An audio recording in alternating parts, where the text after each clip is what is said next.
여러분 안녕하십니까, 강신업 변호사입니다. 지금 4월 4일 오전 11시로 선거일이 정해지면서 이제 소위 스코어 어떻게 될 것인가에 관심이 많습니다.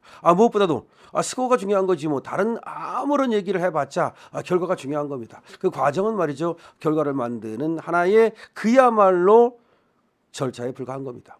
결국은 결과입니다. 결과를 그럼 어떻게 우리가 알 수 있을까요? 혹시 알 수 있는 방법이 없습니까, 변호사님? 혹시 변호사님 또 누구 어떻게 해서 좀 알 수 있나요? 일단은 말이죠, 알 수 없습니다. 8명이 말이죠, 사실은 아는 사람이 없다고는 생각지 않습니다. 누군가를 통해서 분명 누출은 되고 있을 거라고 생각하지만 쉽게 알기는 어렵다, 이렇게 말씀을 드리겠습니다. 이 사람들은 보안 각서를 씁니다. 8명 말이죠, 다 같이. 그리고 누출이 되면 그에 대해서 책임을 져야 됩니다. 만약에 누출이 누구로부터 나왔다 그러면 그 헌법재판관 내놔야 됩니다. 그렇게 엄청난 이게 보안사항입니다. 그래서 그걸 무릅쓰고 자기 헌법재판관 내놔야 되고, 헌법재판관 내놓는 게뿐만 아니라 경우에 따라서는 엄청난 그야말로 책임을 져야 되고, 또 공무상 비밀 누출 그런 걸로 또 고발당하고 또 수사받고 재판받고, 그걸 무릅쓰고 그렇게 쉽게 얘기할 사람은 없습니다. 그렇기 때문에 만약에 나온다면 정확한 결과는 아니고 약간의 뉘앙스 같은 것이 나올 수는 있겠죠. 근데 우리 우파보다는 그 가능성은 좌파 쪽으로 나갈 가능성이 많습니다. 여러분 아시다시피 정계선의 남편 황필규, 그리고 황필규와 같이 법인에서 일했던 김희수, 그리고 정계선의 사법연수원 스승 김희수, 그다음에 LKB의 이광범, 등등등등 우리 법 연구회, 이런 것들 때문에 저쪽으로는 어떤 뉘앙스가 나갈 가능성이 있겠죠. 하지만 정확하게 나가는 건 거기도 쉽지는 않을 겁니다. 다만 뉘앙스만 줘도 얼마든지 기다 아니다, 이 정도는 아닐까요? 몇 대 몇은 몰라도 기다 아니다, 즉 이겼다 졌다, 그건 알지 않습니까? 축구에서 말이죠, 3대 0으로 이기나 2대 0으로 이기나 이긴 건 이긴 거 아닙니까? 그러니까 스코어는 말 안 해주고 그냥 뭐 잘 됐어, 뭐 잘못됐어, 이 정도는 저쪽에 나갈 가능성이 있고 이미 나갔을 가능성도 저는 있다고 봅니다.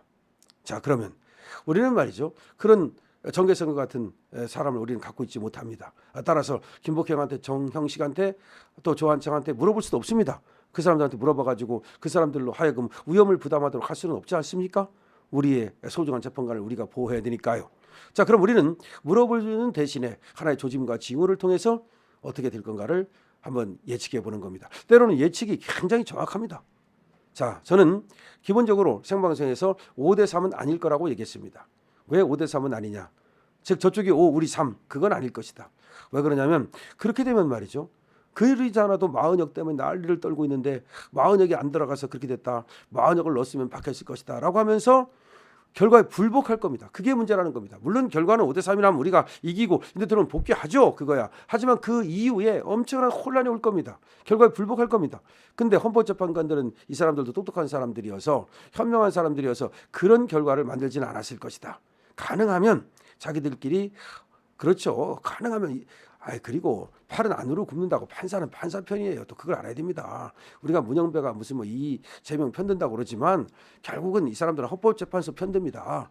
헌법재판소 망하는 걸 원치 않아요. 헌법재판관들 편듭니다. 그래야 자기도 나가서 또 변호사도 해먹을 거 그러는 거지. 그 역적돼 가지고 법조계에서 역적되고 막 그러면 자기는 뭐 좋습니까? 그렇기 때문에 법조계도 다 그렇게 하나의 룰이 있어요. 그래서 그렇게 위험한 짓거리를 소위 하지 않습니다.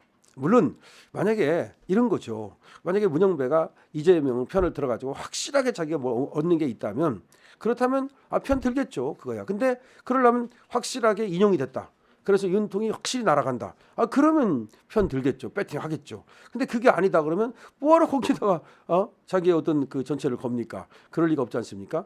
그래서 지금 나오는 얘기가 5대 3은 아니다는 얘기가 나왔는데, 지금 4명이 인용이고 4명이 각하일 가능성이 있다라고 또 나왔습니다. 애초에 5대 3 시나리오가 있었지만, 그러니까 3명이 있죠, 그런 시나리오가 있었지만 현실성이 낮다. 이거는 마흔역 임명 여부에 따라 헌법재판 결과가 뒤바뀔 수 있다는 것을 의미하는 것이어서, 이 마흔역 임명 지연에 대해서 이미 우연이라고 자기 스스로도 헌재에서도 그렇게 얘기를 했는데, 그리고 지금 민주당에서 난리를 떨고 있는데 이 마흔역 가지고 그런 어떤 여지, 그러니까 이 한 명이 없어가지고 마흔역이 없어가지고 그러한 결과가 나왔다.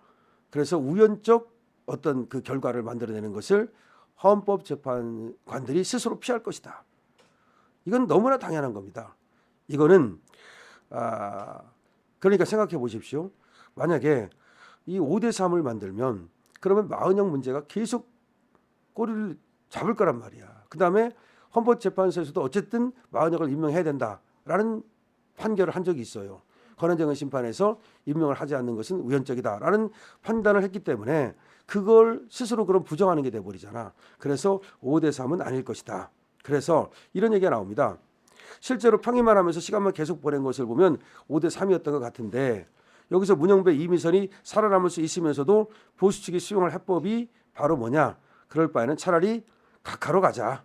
그러니까 4명은 인용으로 가고 4명은 각하로 가서 그렇게 되면 헌법재판소의 정치적 부담도 줄일 수 있고 그리고 문영배 이미선도 살아남을 수 있고 왜냐하면 이재명이 각하를 하면 할 말이 없잖아. 각하로 가면 기각으로 가면 뭐 싫어할지 모르지만 각하로 가가지고서 헌법재판소도 살리고 그리고 문영배 이미선도 부담을 더는 방법은 그래서 각하로 가는 것일 것이다.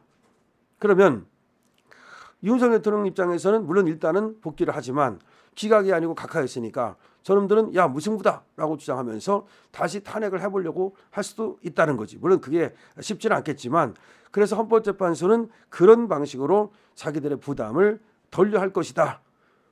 그런 가능성이 충분히 있습니다. 이거는 이재명의 당선의 길을 막으면서도 다시 윤석열 대통령 탄핵 선출안 재발의를 가능케 만들어 놓는 거죠.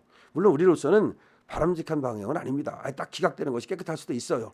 근데 헌법재판소 입장에서 보면은 자기들이 말이죠.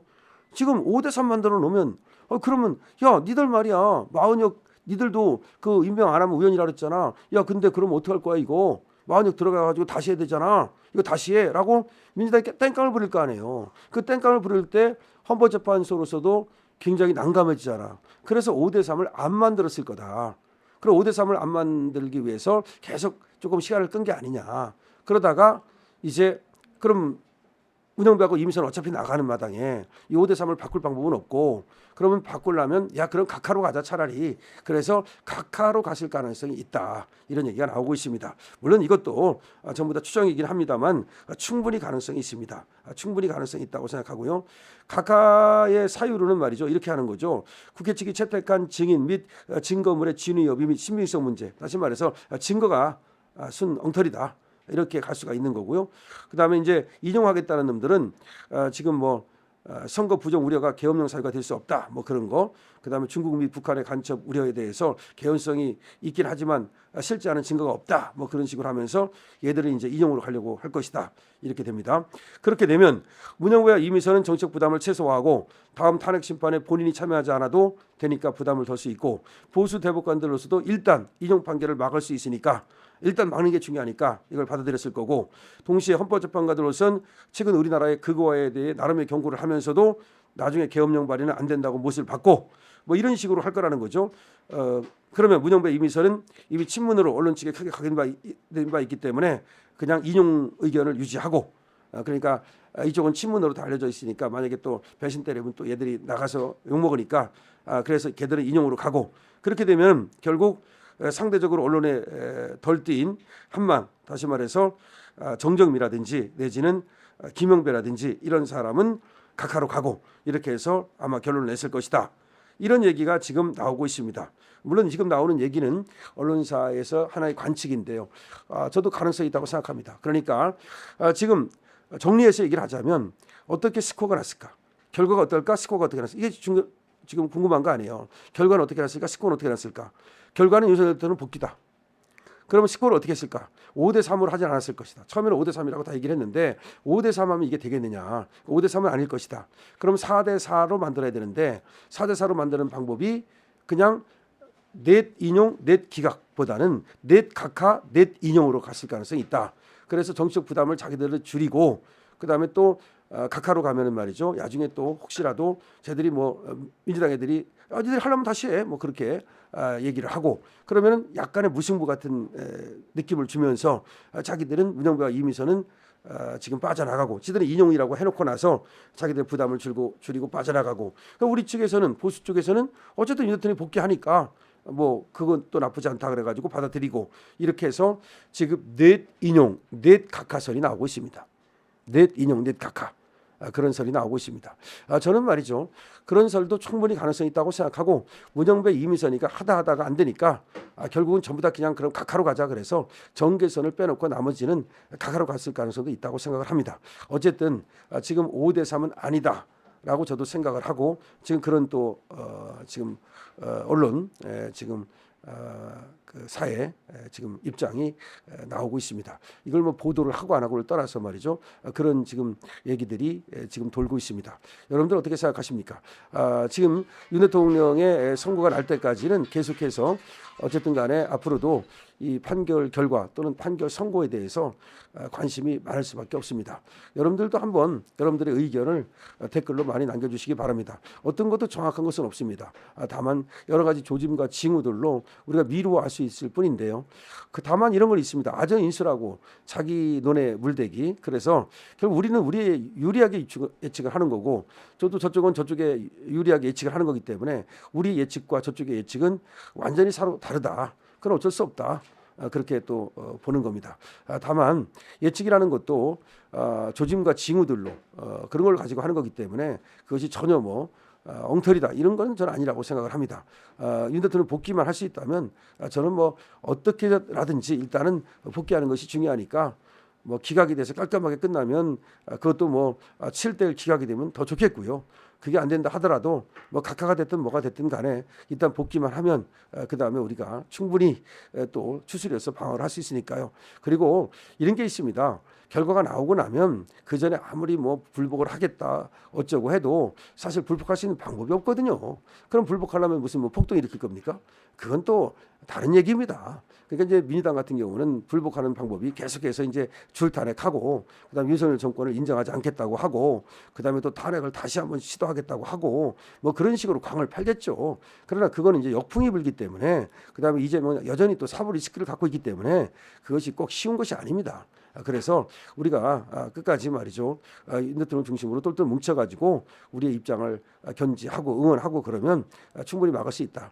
처음에만 해도 말이죠. 윤 대통령 80% 이상이 뭐 거의 다 뭐 희망이 없다고 보지 않았습니까? 지지율이 17%까지 내려가고 그럴 때만 해도 사실 어려운 거 아니냐. 이런 패배주의 같은 것이 상당히 팽배했습니다. 하지만 기적이 일어났지 않습니까? 그야말로 지지율을 지금 50% 가까이 지금 끌어올렸고요.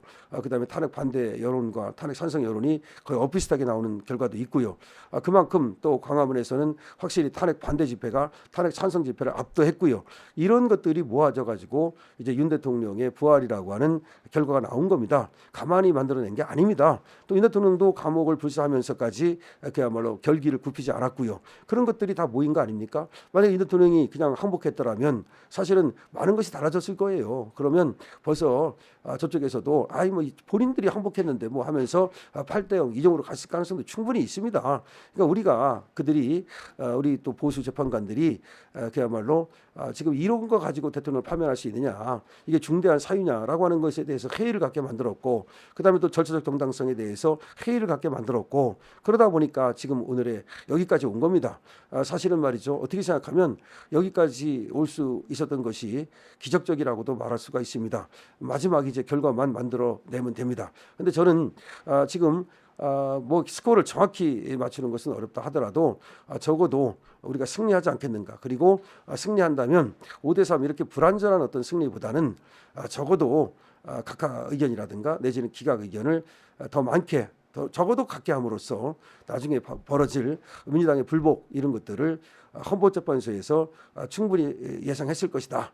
그러니까 헌법재판소가 이 재판을 함에 있어서 말이죠. 다 국가적 안정, 정치적 안정을 생각합니다. 이분들이 다 그래도 현명한 사람들이고 내로라는 사람들인데 이 판결 이후에 엄청난 그 국가적 혼란을 야기시키지는 않을 겁니다. 강신업 팀입니다. 여러분들 의견을 남겨주십시오.